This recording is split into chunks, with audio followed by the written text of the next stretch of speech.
The Legacy of Kain series is renowned for its rich lore, compelling narrative, and atmospheric world building. Among its many memorable locations, the Upper City in Blood Omen 2 stands out as a stark embodiment of the game's themes: corruption, decay, and the abuse of power. This opulent district, once a beacon of prosperity, is now a gilded cage for the privileged elite, a festering wound on the already ravaged landscape of Nosgoth. Following the catastrophic defeat against the Seraphan Lord, Kain awakens centuries later to a Nosgoth drastically changed. The Seraphan Order, now ruling with an iron fist, has transformed the world into a dystopian nightmare.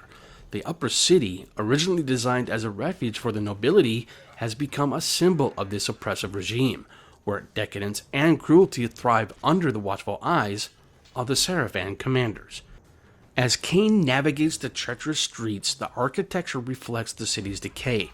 Ornate facades are marred by cracks and grime, once pristine fountains now stagnant, and the air hangs heavy with the scent of decay and despair.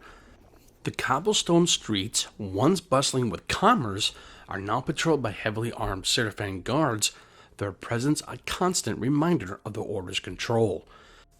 The inhabitants of the Upper City are a mixture of the grotesquely wealthy and the profoundly oppressed. Aristocrats, draped in extravagant garments, engaged in frivolous pursuits, oblivious to the suffering of those beyond their gilded cages. They revel in their privilege, indulging in feasts and decadent parties, while the lower classes starve in the slums. This blatant disparity serves to amplify the game's central theme of social injustice and the abuse of power. The Seraphan influence is palpable throughout the Upper City. Their propaganda is plastered on walls, their symbols etched in the very fabric of the buildings, and their presence is constantly felt. This constant barrage of the control serves to further erode the sense of freedom and independence, reinforcing the feeling of oppression that permeates the entire game. Beyond the superficial opulence, the Upper City harbors secrets and hidden agendas.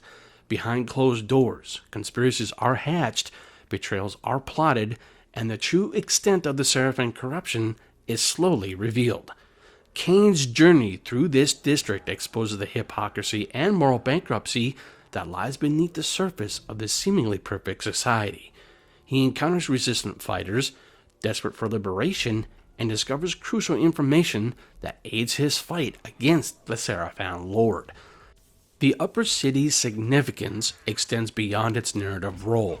It serves as a microcosm of the wider world of Nosgoth, reflecting the themes of social injustice, corruption, and the abuse of power that underpin the entire legacy of Kain's saga.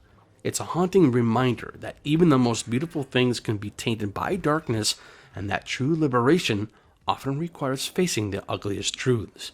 Exploring the Upper City in Blood Omen 2 is more than just traversing a game level. It's a journey into the heart of Nosgoth's moral decay. It's a testament to the power of world building and the ability to create a truly unforgettable and unsettling environment, further cementing the game's place as a classic of the Gothic action-adventure genre. The memories of its decaying beauty, its oppressive atmosphere, and the moral choices it presents stay with the player long after the credits roll.